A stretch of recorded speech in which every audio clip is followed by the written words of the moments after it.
name is Mike Goff. I'm in Stone Mountain, Georgia, and I have some concerns for the Gwinnett County public school system and how they're funded and whether or not they're meeting the property owners' expectations as far as financially.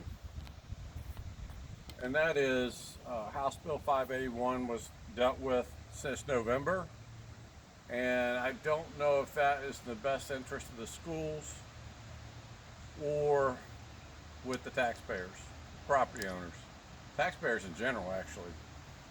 So first off, I want to cover CPI because that's a core issue that's to be covered. Some people don't thoroughly understand it. CPI is Consumer Price Index, CPI.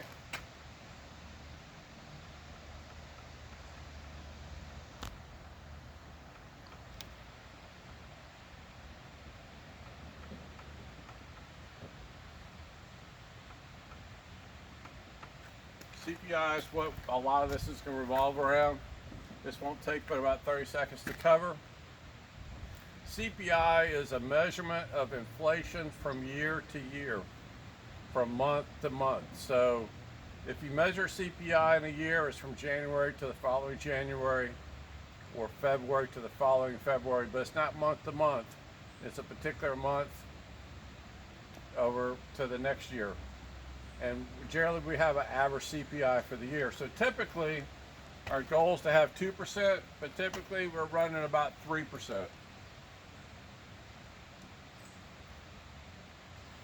Is that crazy or bad? No, that's just how life is.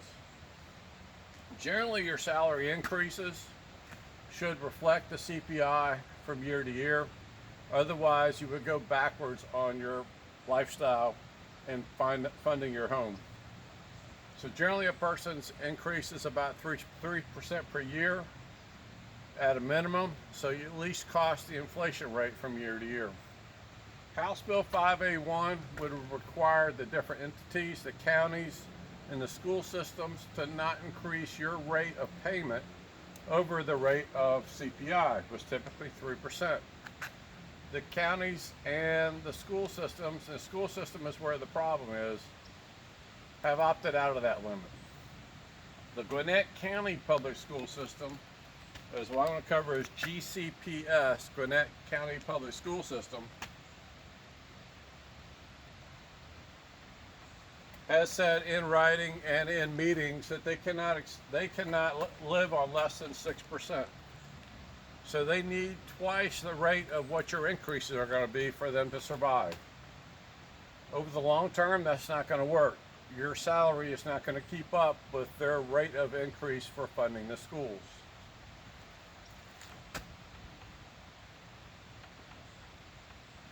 Another important fact is what's it cost to run a student through GCPS?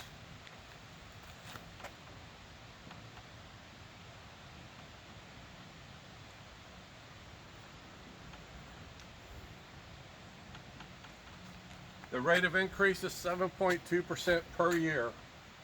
7.2% increase per year to have a student go through Gwinnett County Public School System. So as you can probably tell, the 3% cannot keep up with the 6% requirement. The 6% requirement cannot keep up what it costs to train a student per year. And the last number I'll cover for this brief little segment right here of this is what the average Gwinnett County property owner is being taxed.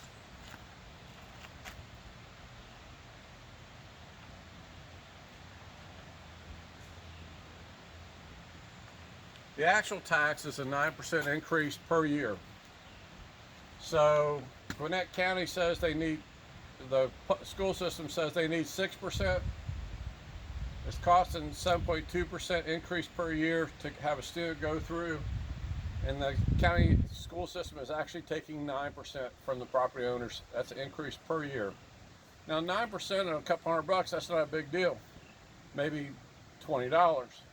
But we're talking 9% on $4,000, which could come out to $350 to $400 increases per year. And over time, the next 2 or 3 years, we're going to have average property taxes at $5,500, $6,000 per house. I don't see how that works for the average person. Okay, so keep in mind the 9% we got to. That's what they're actually taking. Now I'm going to go to the second set of numbers so you understand what's happening into our county.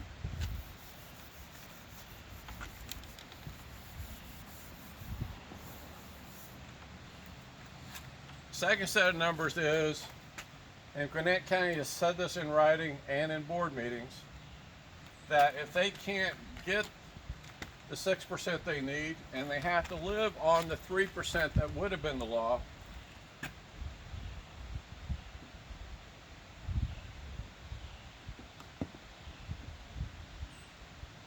that would be a $35 million loss in revenue per year, and they cannot live with that $35 million loss.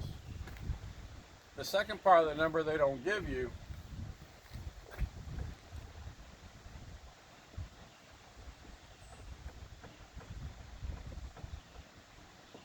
that's a $35 million loss on a $3.2 billion budget. In reality, they can't take a loss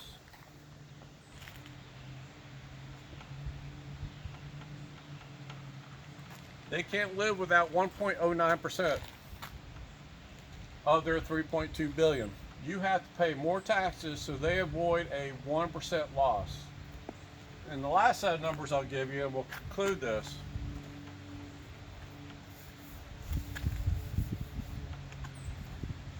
Starts with the 9% number that they're taking.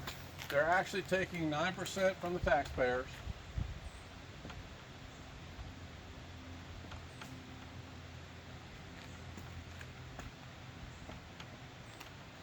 And they won't fudge on that.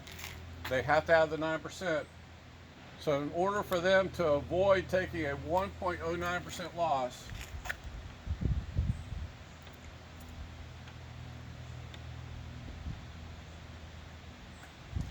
so they can avoid a 1% loss, all of the county taxpayers have to pay 9% extra every year. It's not fair to every single home, business, and citizen in Gwinnett County. I believe they're taking advantage.